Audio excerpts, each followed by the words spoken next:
All right, fine. I'll be a gracious host. How you doing? Little Mermaid is the scariest Disney movie by far, though. Why the hell is Ace Blade in your Kickstarter? Some comics. I'm getting controversial today. We're gonna get controversial today with. My proudest moment is this interview and being able to talk to you two.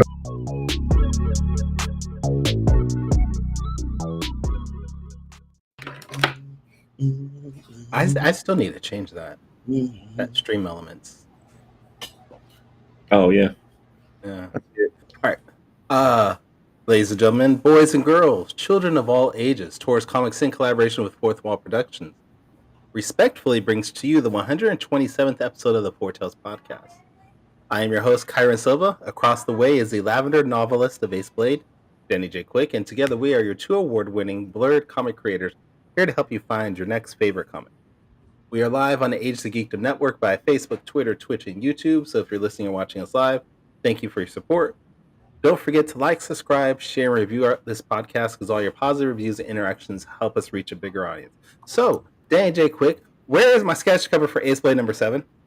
I'm still working on it, sir. Still working on it. It's going to be the best sketch cover I ever did. I'm still working on it. So, Danny J. Quick, when can I get my sketch cover for Ace Blade number 7? It'll be done next week. Now when you get it, it'll probably be the week after that. But okay, so it'll 2 weeks. It'll be done next week. Yeah. Okay, so I should expect a package in the mail featuring a sketch cover of Ace Blade number 7, featuring Saw the Lightning Wielder on a horse, drawn by you. Yes. I don't even want it colored at this point. I'll take black and white. You don't even have to ink it. In 2 weeks. It's already sketched. It's already outlined. I gotta ink it and color it though. I have to. Okay. All right, so y'all heard that. For the millions of people in the audience right now, y'all heard that. 2 weeks from today. I gotta talk to my editor in chief to make sure that it's okay. Make sure that I can fit it in my schedule because I gotta write Ace Blade 10. And no, he said I already talked to him. He said you can fit it in. You can slide that in there. Yeah. Okay. All right. Well, as long as he's cool with it, I guess I'm fine. Yeah. I guess I'm fine. Okay. All right. How you been doing, man? I'm been all right. How about yourself? Doing pretty good, man. I'm getting ready to go to Atlantic Comic Con early in the morning in about 8 hours. In about 8 hours, I'll be leaving to go to Atlantic Comic Con, and I'll be working all day and then driving back that same night. So, oh wait, so you're not doing Sunday too? No, Sunday we got the we're giving away school supplies here. That's right. Yeah, we're doing a back to school drive. We're giving away some school supplies.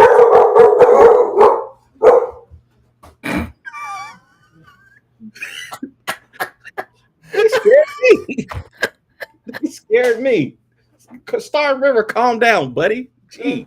Wait. What's the dog's name? Star River. DJ? Star and River. Star River. Star and River. Yes, those are my two dogs. Not Star, not River, but Star and River. Star and River. Yes. Those two dogs. Two dogs. Yes. Okay. Yes. It's not weird, and also mom kicked me out. It's okay.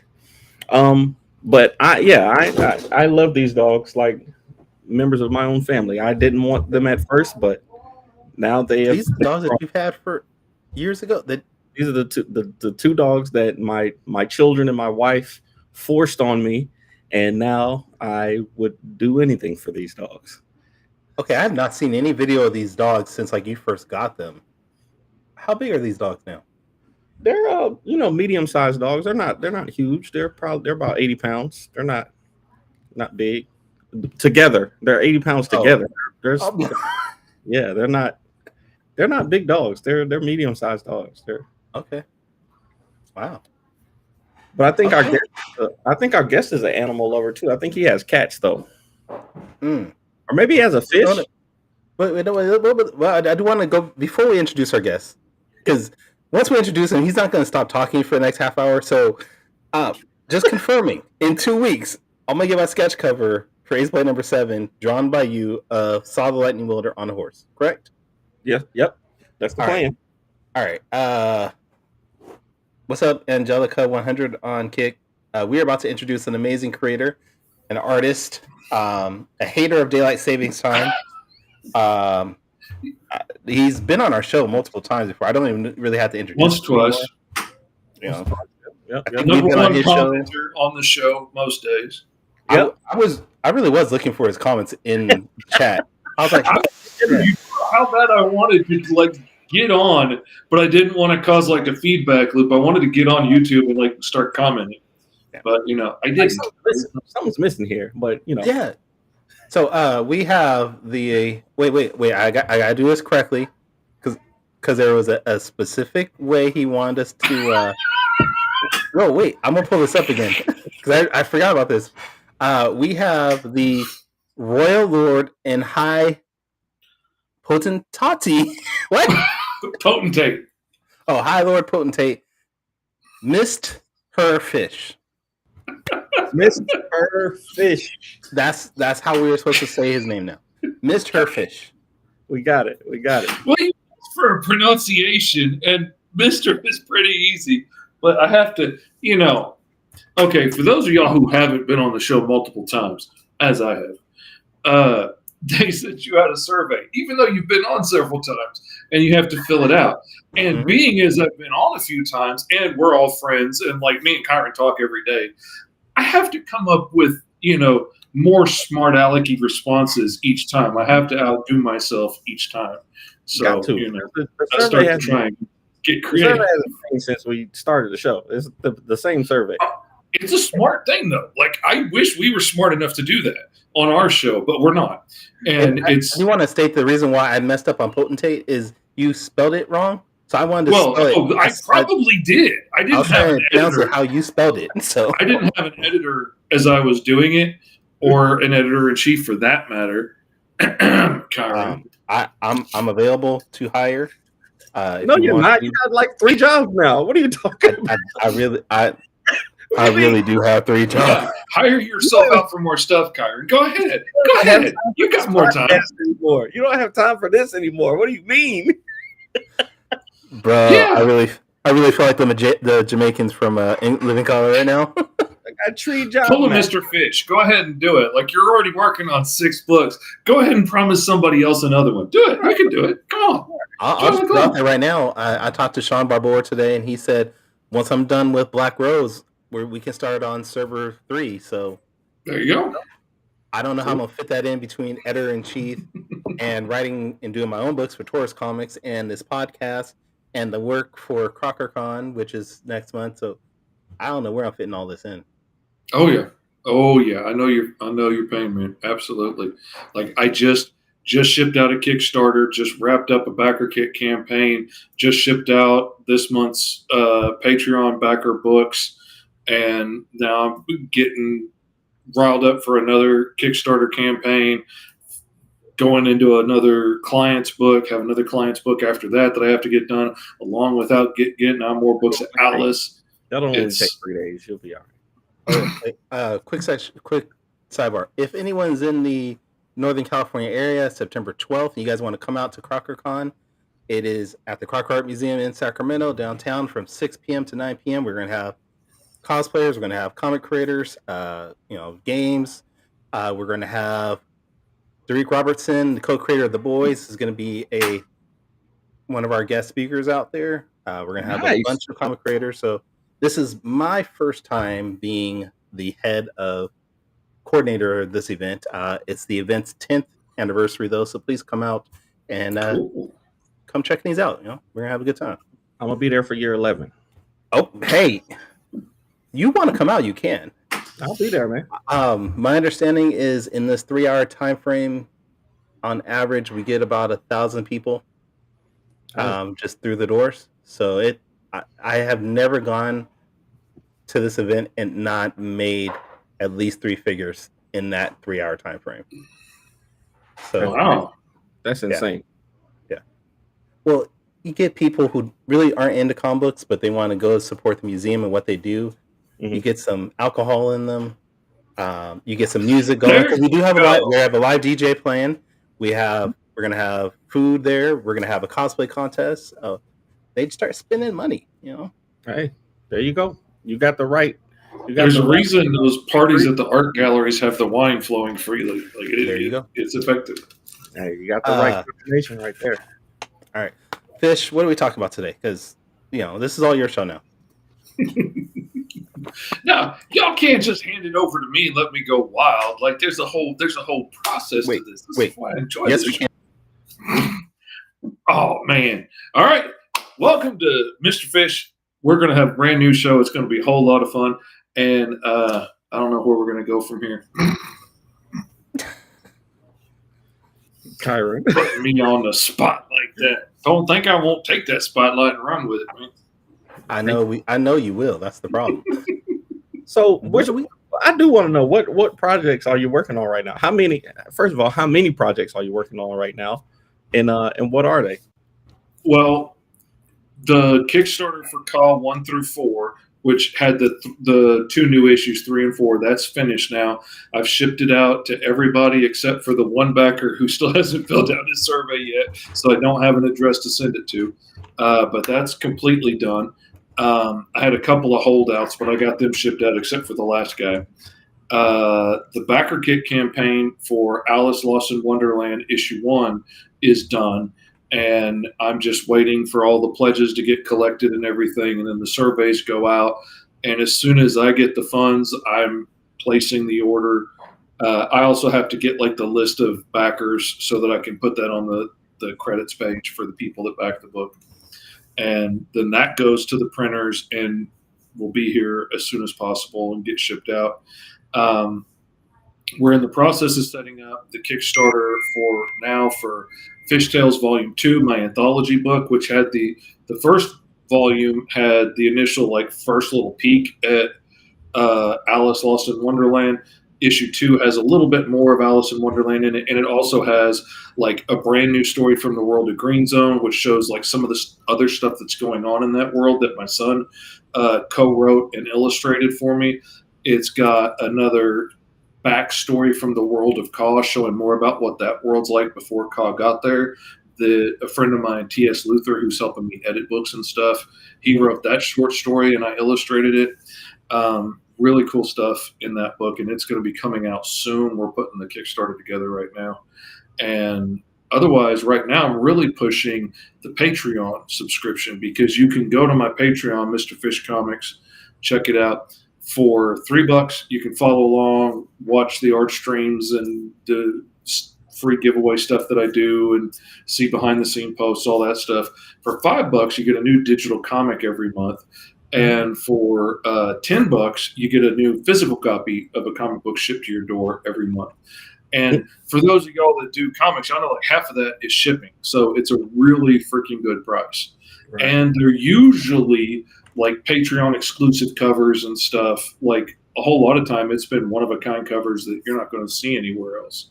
Yeah. And so they're very limited, small print runs, and really cool. I just shipped out all of the first issue of Alice with a Patreon exclusive cover to the physical backers on that tier the other day. So they're going to get that long before anybody else gets it, because you always get it first on Patreon.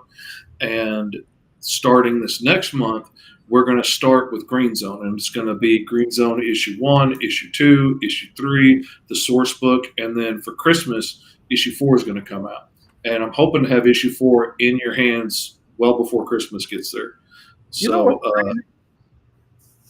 it's crazy because you're one of the few indie creators that I honestly think you could do a monthly book. He is. Call 4. You just started Call recently. I know it wasn't here, but Call's. I want to say it was last May that I launched the first Call, and I've done a whole bunch of other books in there around that. I did the Fish Tales anthology. I did both of those since then. I've done several client books and other stuff. So a whole issue of Alice just recently. Yeah, you are also one of the the few successful comic creators that have branched out outside of Kickstarter. Like you mentioned, you've been using Kickstarter before, but now you're going to BackerKit and you've been using Patreon. How is that as far as navigating through all these different platforms and making them work for you?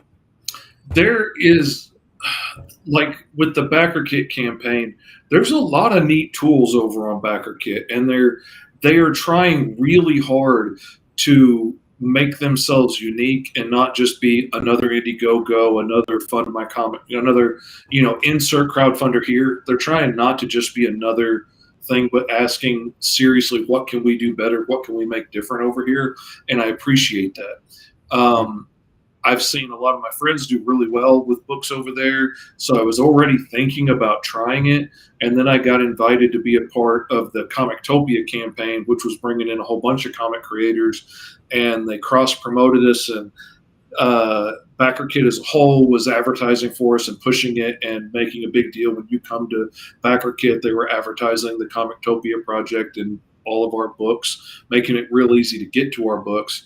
And if you backed like one of the books on there, then it'd be like, well, if you back that one and you back their partner book, then you'll get free extra swag from both of those. And if you back 5 different campaigns on Comictopia, you'll get a free comic book shipped to you. And so they really pushed the cross promotion hard. And I was like, well, try out a new platform and get all that cross promotion help. Like, that's extra advertising. All right, I'll go ahead and do that, because I was going to put out the next issue of Alice, the first issue of Alice anyway, because it got such great reviews in the Fishtails anthology, and everybody, no matter what story they read, everybody's like, dude, that Alice story is fire. And that's a story I've been working on for 30 years. So it really means a lot to me. And I was going to go ahead and do it. This platform seems to be doing good. A new promotion. Okay, I'll try it. I was really impressed with the way it worked. I did not beat my highest level on money I've earned on a solo campaign yet. I came up under $200 shy of beating my goal there, but I got like 50 more backers than I've gotten on a solo campaign there. And most of them are new backers, because a whole lot of my Kickstarter backers didn't transfer over. Like, some of them did, but I was really surprised how many didn't, and were like, I'll just catch it on the next Kickstarter, which is fine. You can, I knew that was going to happen, but I got a lot of new eyes on it over there, and that's really saying something. I always have a lot of trouble getting people to go from one platform to another. Even if it's social media, like even getting somebody to go from Instagram to TikTok or from Facebook to one, like that's becoming impossible. I think, first of all, because the platforms don't want you to do that. Oh no, they don't. They absolutely. Looking at you, TikTok, mostly on that. and then also, because people don't want to do it. Like, it's not convenient to leave one platform and go to another one. Like, and then if I'm posting the same stuff on all the platforms, then why would I do it anyway? So, what is your? I shouldn't ask this because I got a quick take kind of close to this. You know what? I'm not gonna ask it. I'm just gonna wait till later. That's fine. That's fine. I'm gonna wait till later. So, right. But social media is good and it's bad, man. I'm going to a show tomorrow, and I'm not great in front of people. Like, I'm just not amazing, like an amazing salesman. Even though my first job was in sales, like my first job was as a shoe salesman. And did you ever meet Al Bundy? No, I did not. I did not. Did you ever throw 4 touchdowns in a single game? On Madden, yes. Oh, cool. But and he talks about it incessantly. But he didn't mention that it was in Madden, and all the touchdowns were all interceptions. They were all for the other team, right?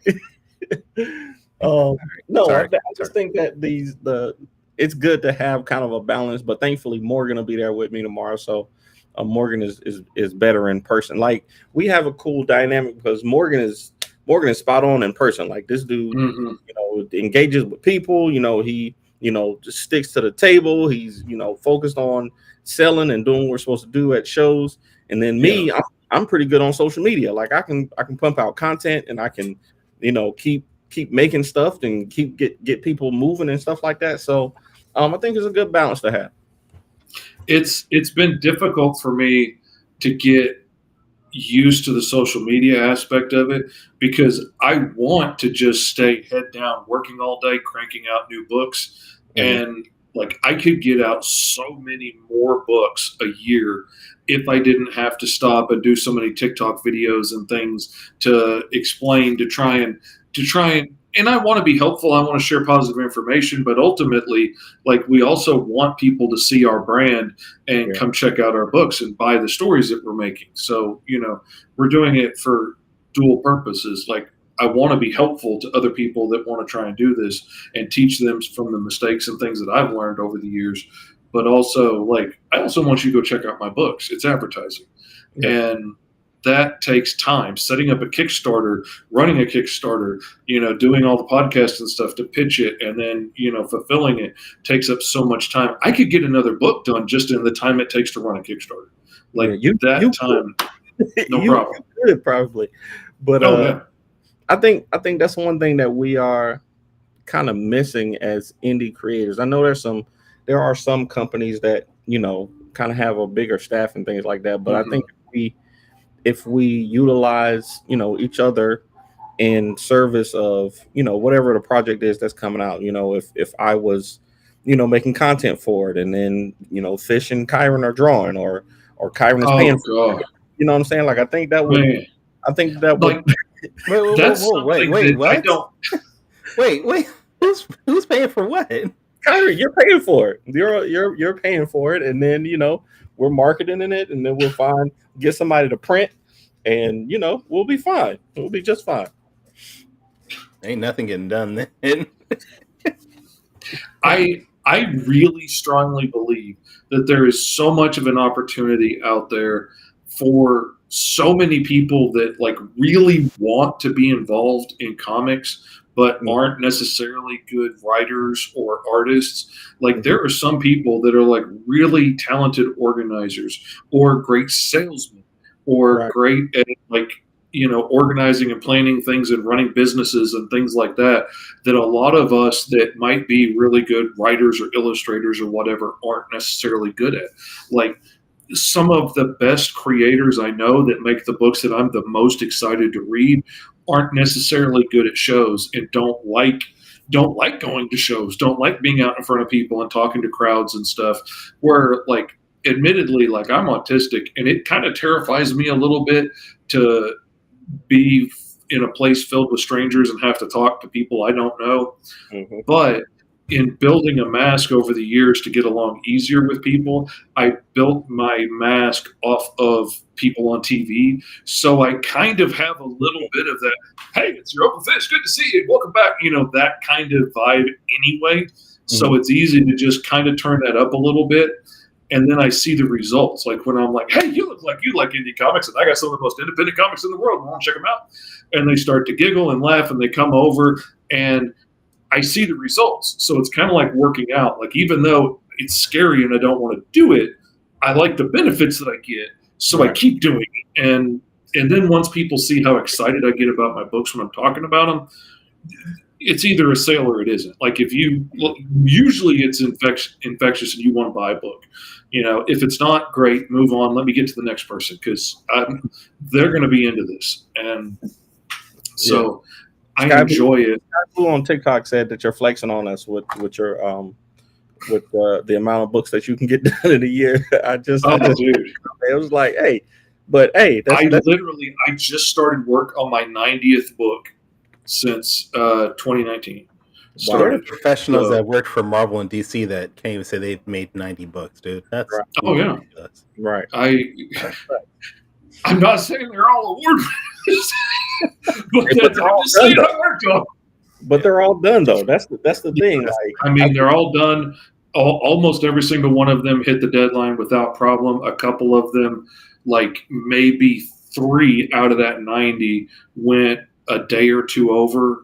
One, I think, was like a week over deadline, but it wasn't a big deal. Like I knew that going in. He wasn't like, this is a hard deadline. He was like, I would like it done this year. And I set an arbitrary deadline of how long it would take, and I got sick or something. I think we got COVID or something, and I was a week late. But that's the latest I've ever been, and I take a lot of pride in that. It bugs me that I missed it 3 times at all. But No, I mean, going back to this, you have been making comics for a long time, and you've been part of the indie scene for big time. I don't know if I should ask the question, but what do you think the next evolution of indie? Nah, no, wait, no, not that one. Nah, we'll wait on that one. You know what? I'm not sending you quick takes no more. I'm not even going to send you the quick takes. I'm just going to hold them until we do it. And then you're just going to have to put them up on the screen and get them from me. Okay. What is the next evolution of Fish as far as a creator? Because you're already doing, writing, you're drawing, you're coloring.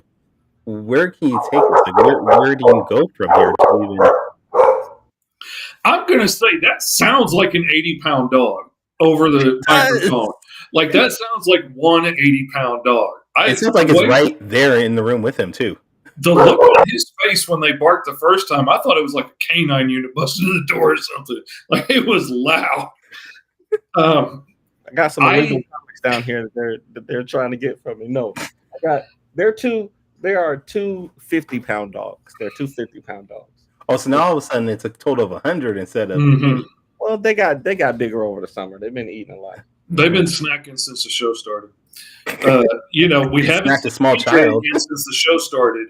I'm just saying they packed on some protein somewhere. My next evolution, honestly, I have been trying to work towards becoming that better version of myself. Like, I've been kind of scrambling and going in a lot of different directions, and partly because like my brain is miswired and it runs so fast with the Tourette's and the ADD and everything else. Like, I launch a book like Caw and I knock out 4 issues of it, and I'm like, well, okay, this book has been out for 4 years, and like, if it's not selling any better than this, maybe we should move on to the next book. And somebody else is like, dude, it's been like 5 months. You need to chill out and relax and like let people know that the book's out there first. I tend to run a lot faster in my brain than everybody else is around me, which can sometimes be a problem. I'm starting to work on really honing things down, trimming off the places where I'm wasting time and energy on things that aren't paying off. I don't need to be wasting time tilling fields that aren't going to bear fruit, and focus on the things that are, and focus on what I really want to accomplish. And I've been seeking some mentorship and some advice on that, in how to hone it down and make my process better and faster. And I've also been opening myself up to working with more people, like on Alice just recently. Like I said, I've been working on this story for 30 years. And like, my kids grew up hearing this story. My son is now a really talented artist. He's starting to do freelance work and stuff. He would like to do comics and things. You see his eyes go up when you said a really talented artist? Oh, that was Danny's hunting. He's talented. Kicking in. What? Another artist? As fast as I am yet. I'm going to give you that caveat. He is not. I don't care if he's as fast as you. I know he's new and he's good. That's what I care about. I know he's like entering the game. Yes, I need to know what's his budget. I need to know how much it costs to get him on a book now. I hired him to color like half of the book of Alice for me, and he did a really beautiful job of it. And you would really be hard pressed to tell which pages he colored and which pages I colored. And it's kind of shuffled up, because I had already done a couple of short bits for the anthologies already, introducing it, and then I built out the whole story from there. So it's not just here's his and here's mine. It's all shuffled through, and it really came out beautifully. And some of the most amazing shots are stuff that he got to color, and it was beautiful. And getting to work on that with my son getting to work on something that he's heard about his entire life and is now actually going to print, and he gets to put his name on it and stuff. That was a really amazing experience. I have started letting other people, like my buddy T.S. Luther from Can't Be Killed Comics. He did Tokyo Fire. He's been working on stuff with Lucky 33 Comics and other people. He's got a new book that's going to be coming out next year through one of the publishers. he's been doing good stuff, and he's a great writer. And like I let him write a story for the Fishtails anthology, and it was so good. He wrote the story for the mini comic that is going out with Alice for like the people that backed in the first week. He wrote that story about how Alice meets Big Ten for the first time. That's really cool. And we're talking right now, he may actually write the script for the next issue of Alice. Okay.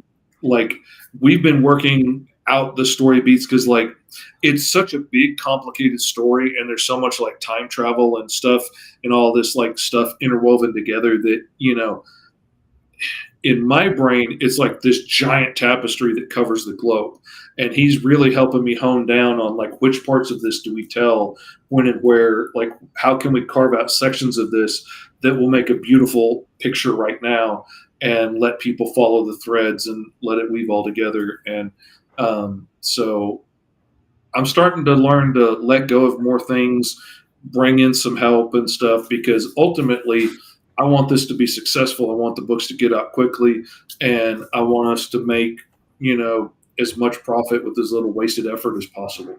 So that's where I'm trying to evolve to. Okay. All right.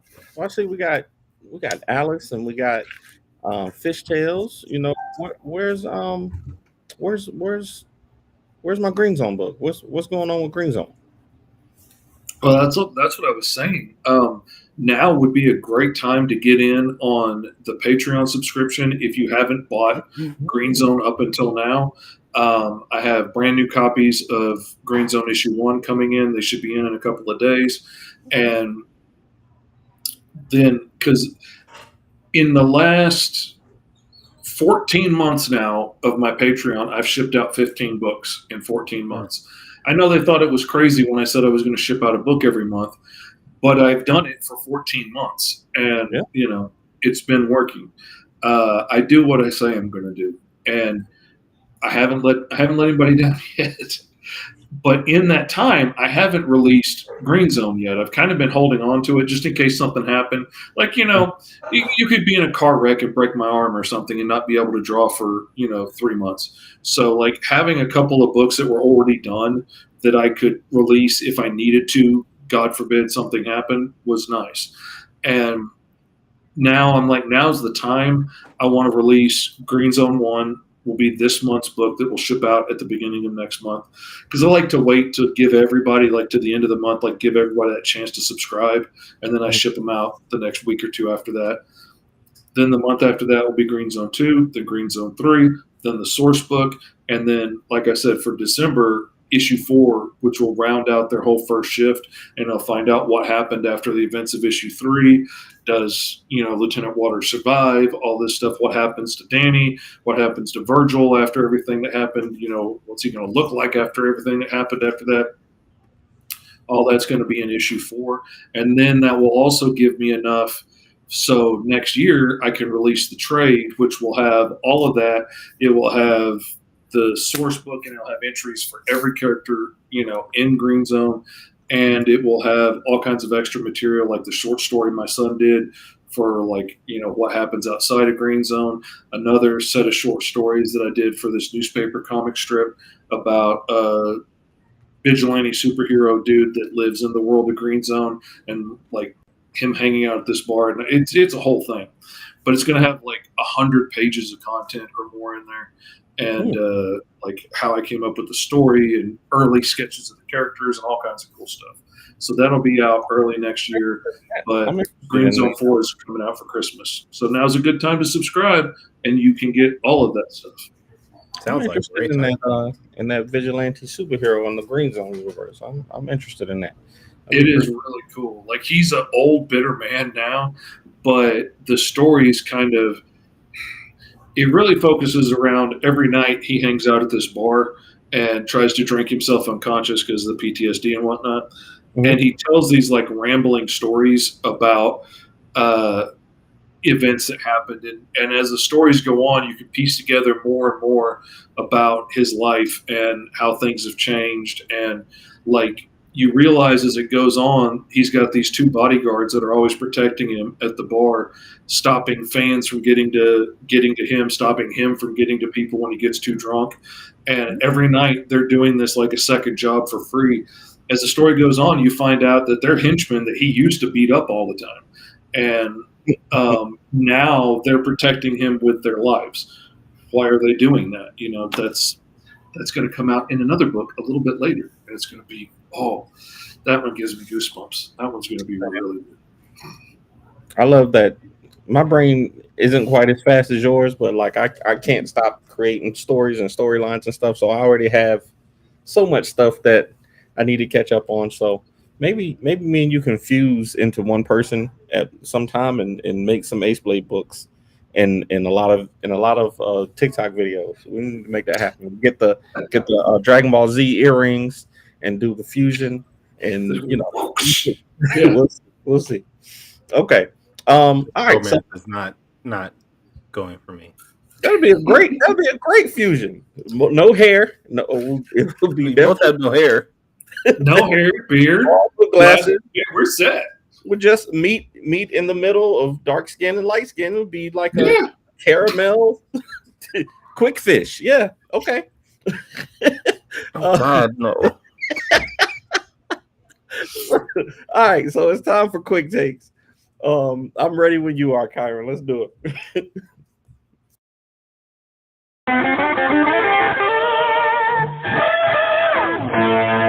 Quick takes. So, if you have not seen the show before, quick take. That is not my dog. Stop it.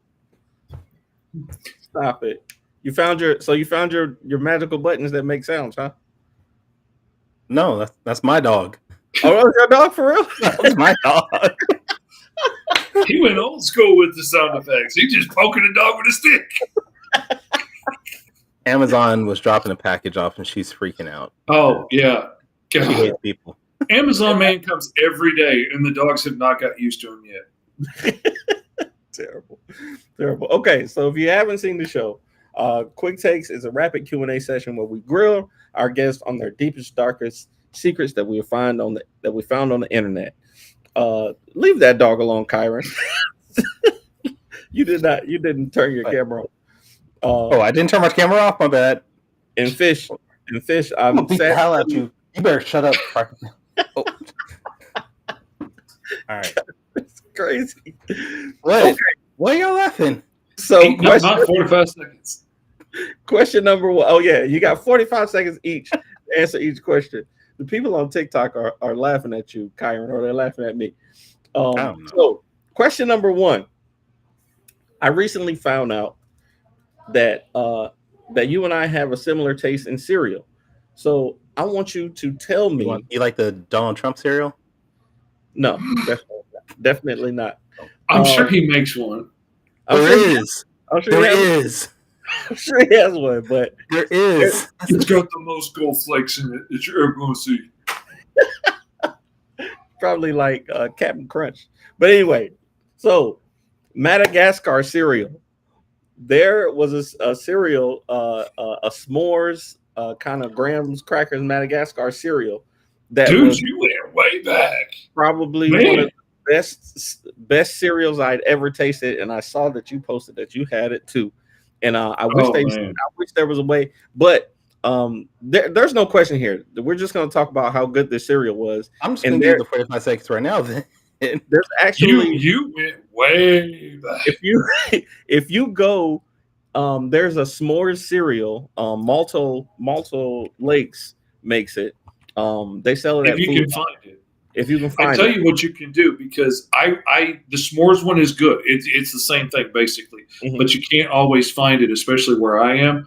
Golden Grams, Cocoa Puffs, and then the mini marshmallows will make your own s'mores. I went on Amazon and you can buy the mini marshmallows. You can get colored or whatever you want. Yeah.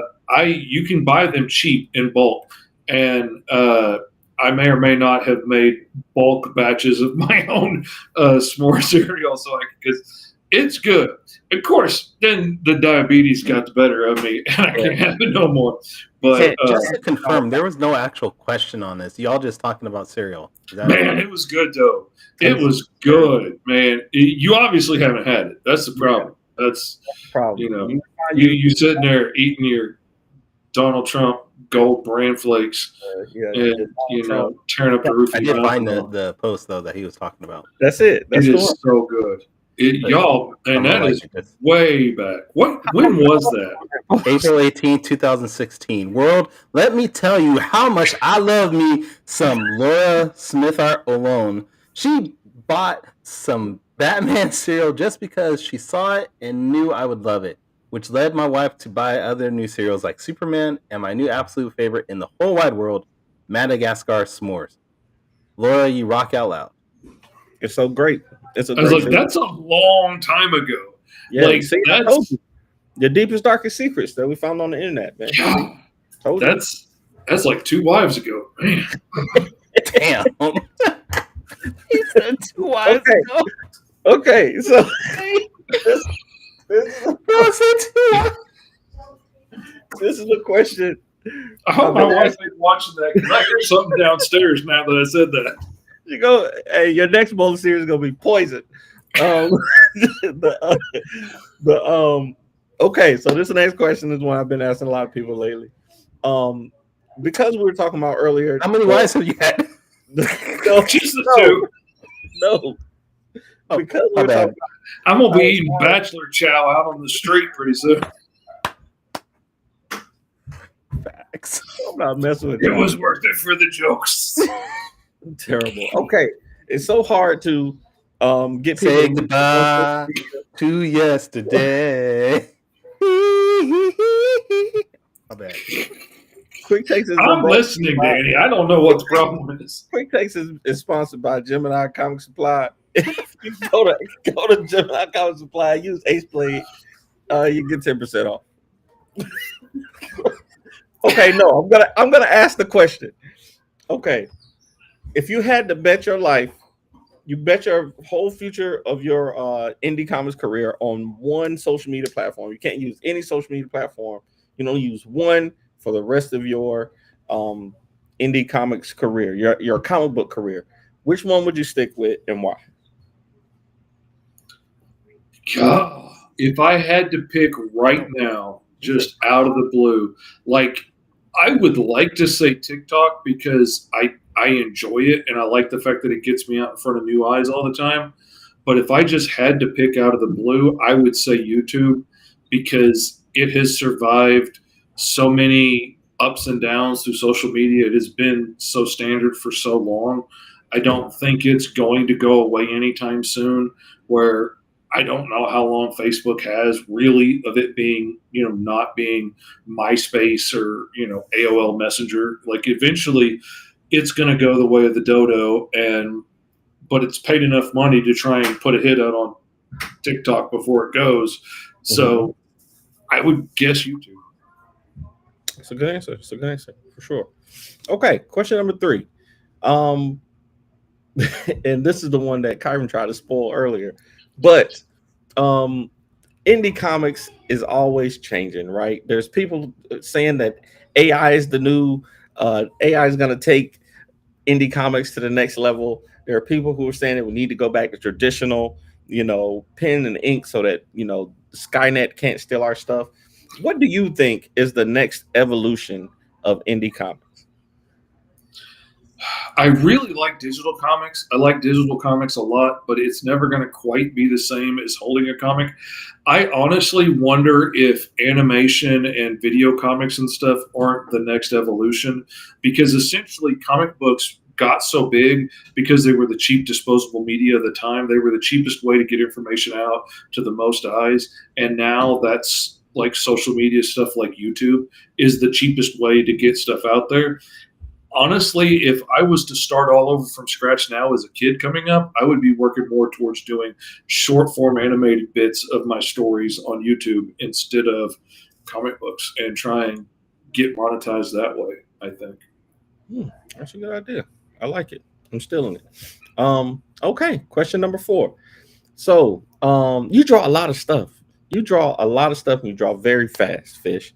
I know at one point you were doing a thing where you did a dice roll and then you picked a power set and like you were making characters just off the top of your head by I'm going to rolling. go back to doing that too on my TikTok pretty soon. Yeah. Yep. Okay. So if there was one thing that you could never that you would never have to draw again, say you're so one thing that you've drawn so much of that you're tired of it, what would that one thing be that you would never want to draw again? You can stop the timer now. I've already made a rule of Nazis. I don't want to draw Nazi anything again for nothing. I have had too many client books come in that are like, oh, we're going to punch the Nazis, or we're going to beat up the Nazis, or the Nazi plan went wrong and created the superhero. Or whatever. I am so sick of it, and I am so tired of having to search up Nazi propaganda flags and stuff on my search engine. Like, there's no way to look for that without saying what you're looking for. It's worse to try and go roundabout and try and use some kind of dog whistle words. I'm not going to do that. So, like, I don't want to ever have to search for Nazi flags again, ever, as long as I live. If you can't come up with a Hydra or something else, don't hire me. I don't want to do it. That's my 2 cents. And that is a highlight for next week that I'm going to be posting on social media. That's the one. That's the clip. No more Nazis. I don't care if you do want to punch them. I don't want to draw any more swastikas. That's the clip for next week for sure. Oh, okay. Question number 5, and we always have a top 5 for question number 5. And this week, your top 5. I want to know because I've seen you posting holidays all through the year. You're a big family man. I know you like it's time with the family. So I want to know, what are your top 5 holidays? Mm-hmm. Oh man, that has changed so much. Used to be 4th of July, hands down. But once I quit drinking and quit making my own fireworks, that quit being as much fun. So that lost the number 1 slot. Now, honestly, like, Thanksgiving is my number 1 favorite holiday, and Christmas is my second. And Thanksgiving just gets the top slot because you're just coming together to share a meal with your family and love on each other, and you're not having to worry about any ulterior, like, greed, gifts, things. Like, nobody is coming to our family Christmas, ooh, what are they going to get me, a new car? You're not getting that in my house. Like, you're getting, like, a T-shirt or something. But stop that car industry with this stupid that we give cars for Christmas gifts. That needs to stop. Oh my God, that is so ridiculous. You know what I got you, sweetie? I got you 5 years of debt that you didn't know anything about. Congratulations. Oh my God, it's for me. Yeah, no. And an increase in your car insurance. Right. Yeah, exactly. It's so stupid. And I got me a matching one too. We're not going to be able to afford the mortgage payments, but we're going to be able to drive so fast. And it came with a giant red bow too. So oh my God. Do you know how much those bows cost? They're freaking ridiculous. They make it look like it's nothing on those commercials. They're too freaking expensive. And when you buy them on your own, if you get them off of Amazon, you have to put them together yourself. And they're surprisingly tricky. We got one for when we got Kendra her first car.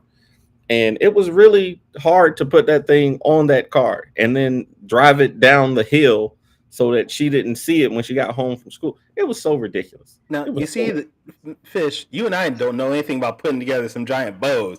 Obviously, we are not in that kind of tax bracket. I don't know nothing about buying my kids no car. Exactly. So, Danny out here spreading lies about me and my wealth. And I remember buying my kid a skateboard one year for his birthday, and that was a big investment.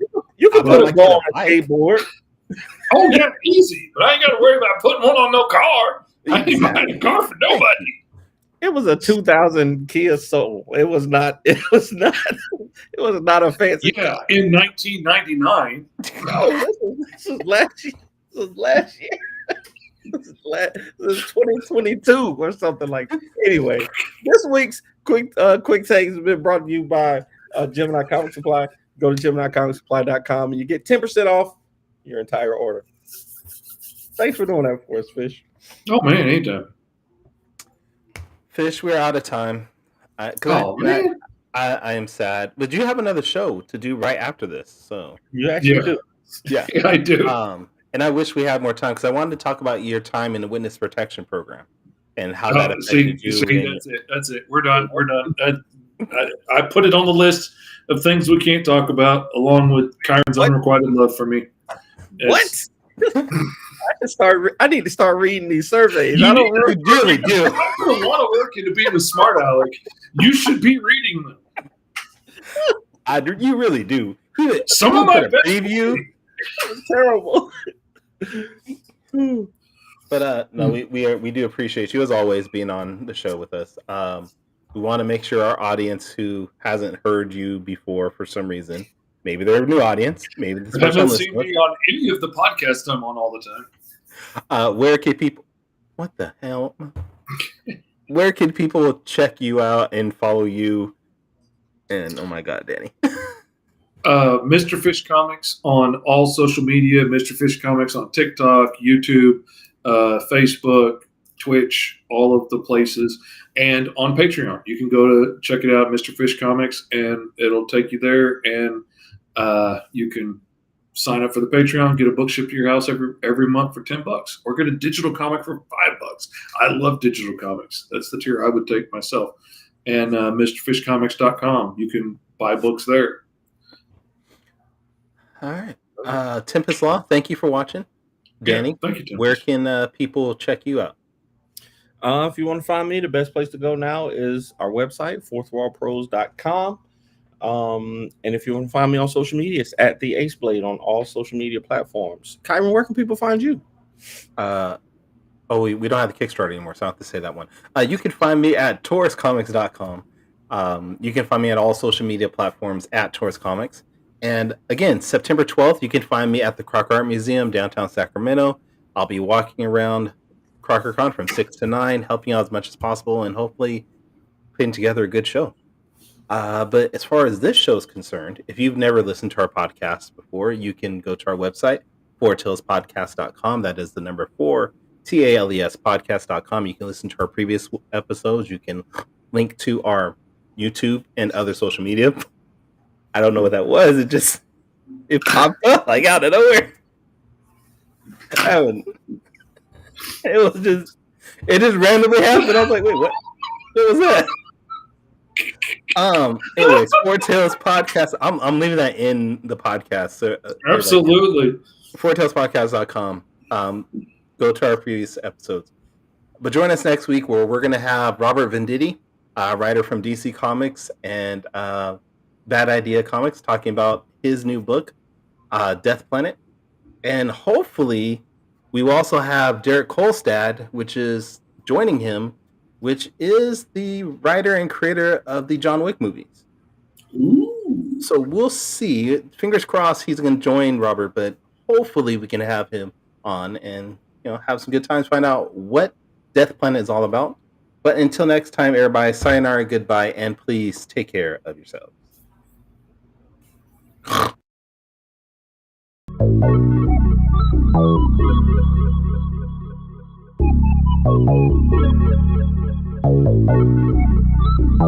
want to know what it is Quick is trying to say.